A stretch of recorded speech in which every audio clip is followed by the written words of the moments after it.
Assalamualaikum warahmatullahi wabarakatuh. Saya akan menampilkan sedikit materi tentang gerakan pada sistem gerak manusia. Berikut adalah videonya. Pada materi ini saya akan menjelaskan tentang pengertian-pengertian pada sistem gerak, otot, tulang maupun sendi. Memasuki pengertian yang pertama yaitu sistem gerak.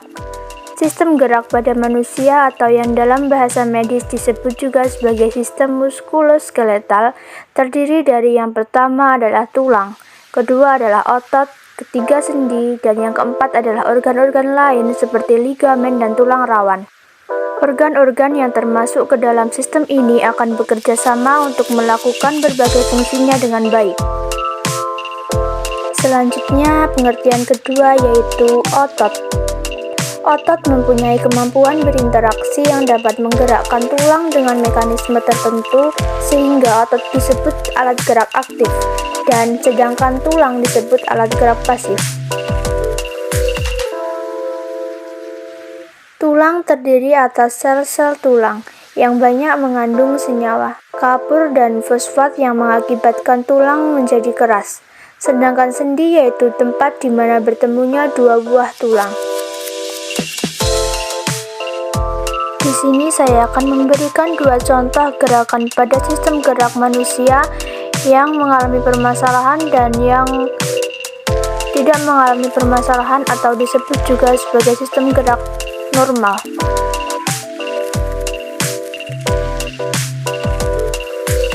Pada tangan normal, dapat dilihat bahwa sendi-sendi dapat digerakkan dengan bebas tanpa ada rasa berat, kaku, serta tolakan untuk menggerakkannya.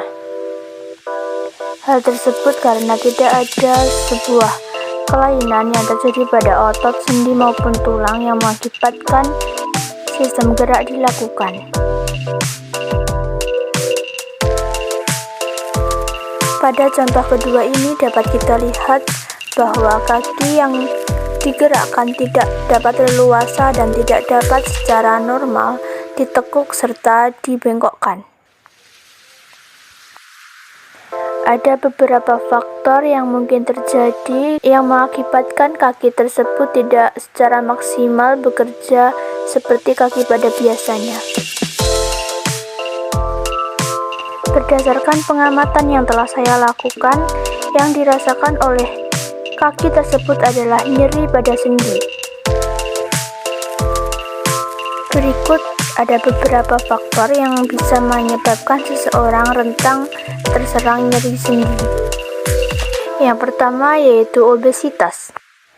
Obesitas yaitu kelebihan berat badan yang bisa memberikan tekanan dan stres pada sendi terutama pada lutut. Faktor kedua yang dapat menyebabkan seseorang rentan terserang nyeri sendi yaitu merokok. Kebiasaan merokok ini berbahaya bagi tubuh dan berpengaruh terhadap nyeri kronis, termasuk juga pada nyeri sendi. Yang ketiga yaitu usia. Seiring dengan bertambahnya usia, resiko nyeri sendi juga akan semakin meningkat. Yang terakhir dan tidak kalah pentingnya yaitu cedera. Cedera yang bisa terjadi karena bekerja atau berolahraga bisa membuat menjadi resiko mengalami nyeri sendi tersebut. Terdapat beberapa cara untuk mencegah terjadinya permasalahan sendi dan tulang. Antara lain, yang pertama adalah menghindari sikap tubuh yang salah. Beberapa masalah kesehatan pada sistem gerak tubuh diakibatkan oleh sikap tubuh yang salah. Untuk mengatasinya, pastikan kamu memperhatikan posisi tubuh saat duduk, tidur, dan lain sebagainya. Jika duduk, posisikan tulang belakang dalam keadaan tegak atau tidak membungkuk. Jika tidur, sebaiknya gunakan alas yang padat dan datar agar posisi tulang belakang tetap lurus ketika berbaring. Yang kedua yaitu rajin berjemur di bawah sinar matahari. Sinar matahari mengandung vitamin D yang bisa diserap oleh tubuh. Jenis vitamin ini juga membantu tulang untuk menyerap kalsium lebih optimal. Namun, pastikan kamu tahu kapan waktu memanfaatkan sinar matahari tersebut karena tidak semuanya baik untuk kesehatan. Untuk mendapatkan vitamin D, disarankan untuk berjemur di bawah terik matahari pagi dan tidak lebih dari 15 menit saja. Yang ketiga yaitu memenuhi asupan kalsium dan vitamin D. Selain dari sinar matahari pagi, kalsium dan vitamin D bisa kamu dapatkan dari makanan. Di antaranya adalah telur, udang, ikan berlemak, olahan kedelai, minyak ikan, dan hati sapi. Selain itu dapat kita dapatkan dari susu, kacang almond, brokoli, dan juga kangkung.